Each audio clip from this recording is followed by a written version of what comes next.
le Rassemblement des oufouettistes pour la démocratie et la paix, RHDP, le parti au pouvoir en Côte d'Ivoire, tient le 29 juillet 2020 un conseil politique.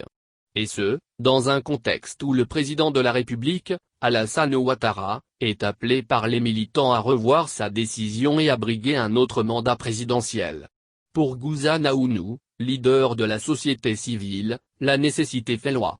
La Troisième République ne semblant pas s'y opposer, et même si la solution ne me satisfait guère car elle heurte ma conception républicaine, je pense sincèrement que la candidature du président Ouattara représente un moindre mal pour le pays avec, malgré tout, la certitude d'une transition future apaisée.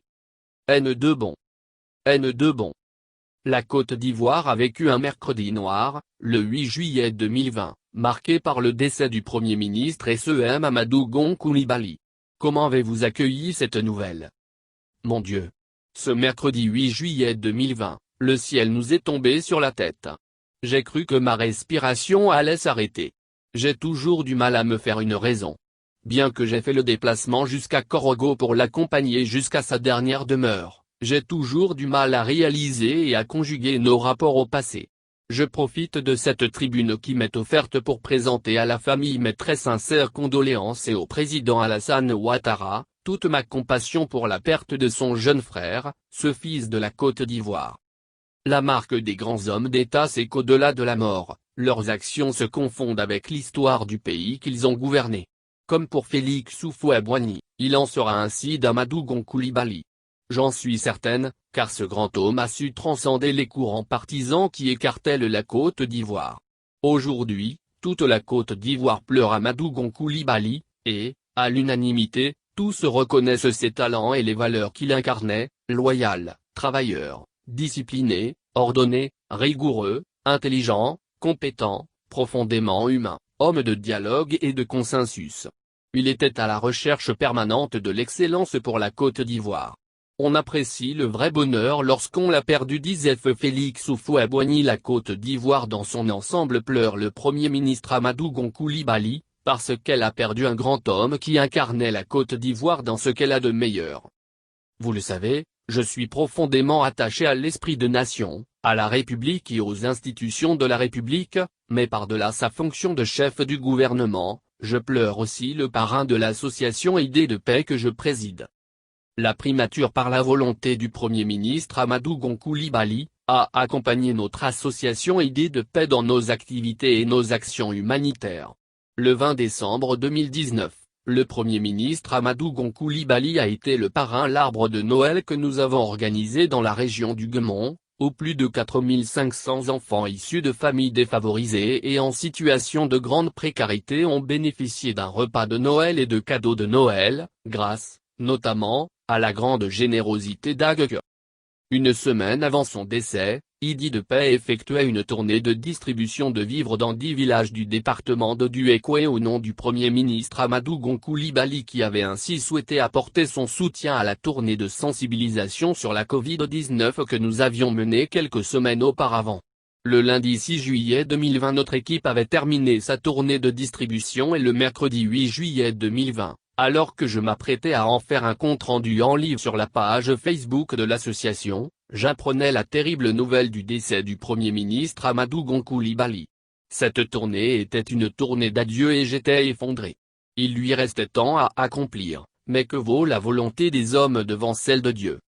Ce sont tout le Guemon et le Cavalier qui pleurent aujourd'hui leur Djondje, alliance Senufové, leur frère le Premier ministre Amadou Gon Coulibaly, qui, au-delà de la fonction régalienne, était très attaché à la tradition et respectueux de la diversité culturelle. En ce sens c'était un homme extrêmement contemporain. À chacun des échanges que j'ai eus avec lui, il me demandait toujours avec une voix très fraternelle comment allait ma mère, qu'il ne connaissait même pas, et comment allaient ses frères du côté du Guemon. Nous pleurons tous notre frère Amadou Gon Coulibaly. Qui sera comme lui s'enquérir des attentes et des besoins du Guemon? Nous sommes orphelins. Amadou Gon Coulibaly était celui qui pensait aux autres, même au détriment de sa santé, au point qu'il y a laissé la vie, tombé dans l'exercice de ses fonctions régaliennes. L'élection présidentielle d'octobre 2020 est également l'un des événements qui focalise en ce moment l'attention des politiques, des populations et de la communauté internationale. De nombreux Ivoiriens et des observateurs craignent des troubles. Quelle est votre recette pour une élection apaisée en octobre 2020? Quel est votre appel aux hommes politiques et aux Ivoiriens pour relever le défi d'une élection apaisée et d'une alternance démocratique en Côte d'Ivoire? Il n'existe pas de recette pour avoir un comportement de bon citoyen. Tout est une question d'éducation, éducation familiale, éducation politique, éducation sociale, et même éducation professionnelle. Ma seule recette, si je peux emprunter votre expression, c'est mon engagement pour la citoyenneté. Sensibiliser les populations au devoir de citoyenneté, aux obligations et aux droits du citoyen, au respect de l'autorité de l'État, quel que soit celui qui incarne l'État, et au respect des principes républicains. Je pense qu'il faut obliger les partis politiques à éduquer leurs militants au devoir de citoyenneté, à respecter la République, parce que sans la République il n'y a pas de politique. Nous sommes des citoyens avant même d'être des militants et des responsables politiques. La politique doit être un outil de développement au service de la collectivité et non le moyen de s'enrichir rapidement, sans même passer par la case travail, en pillant les caisses de l'État. Il faut que cela cesse, ce n'est plus acceptable et c'est un très mauvais exemple pour la relève de demain. Pour une élection apaisée, il faut de vrais débats d'idées autour de vrais projets de société et non des débats égocentriques de personnes, représentant telle ethnie ou telle tribu. Il faut garantir aux électeurs le droit de pouvoir choisir le bon projet de société pour le destin de notre pays. Je demande aux différentes organisations politiques de Côte d'Ivoire, c'est même une doléance, d'être plus représentatifs de la diversité ethnique de la Côte d'Ivoire au sein de leur représentation, leurs états-majors et même dans les prises de parole publiques. Il est vital d'éviter de réduire l'image d'un candidat à une ethnie. L'ethnicisation des partis est un vrai danger pour la cohésion sociale. Ce danger nous guette à nouveau. On le ressent de plus en plus sur les réseaux sociaux, de tous les bords politiques.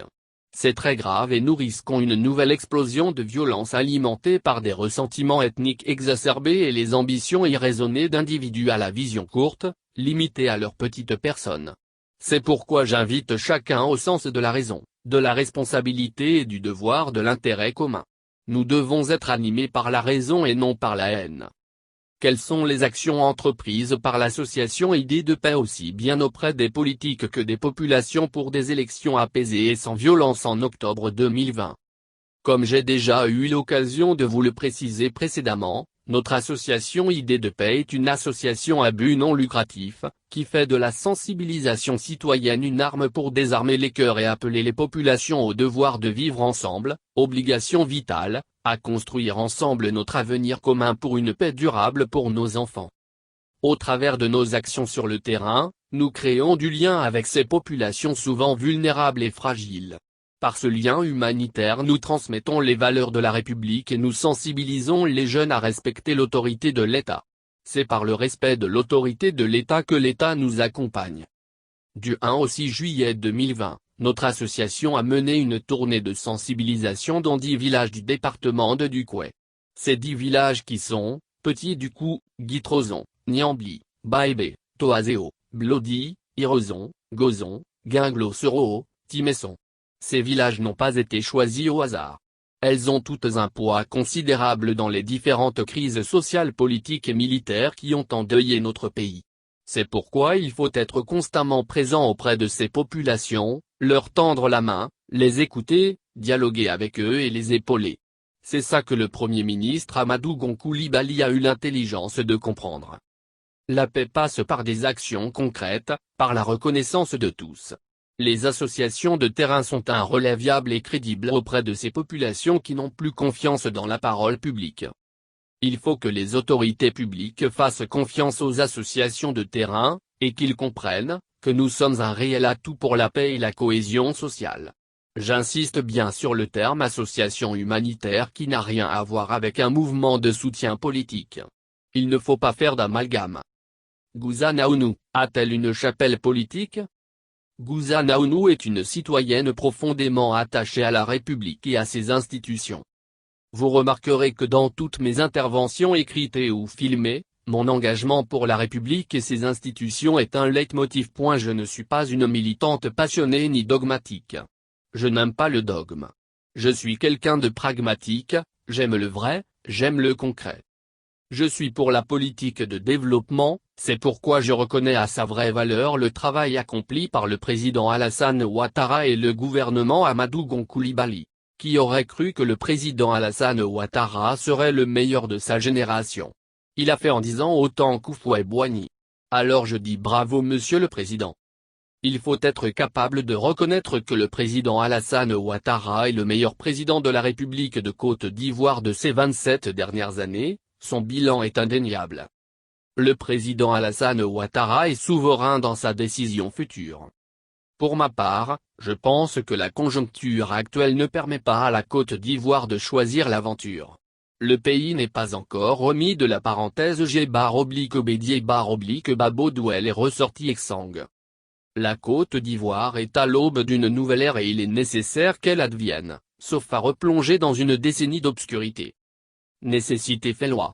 La Troisième République ne semblant pas s'y opposer, et même si la solution ne me satisfait guère car elle heurte ma conception républicaine, je pense sincèrement que la candidature du président Ouattara représente un moindre mal pour le pays avec, malgré tout, la certitude d'une transition future apaisée.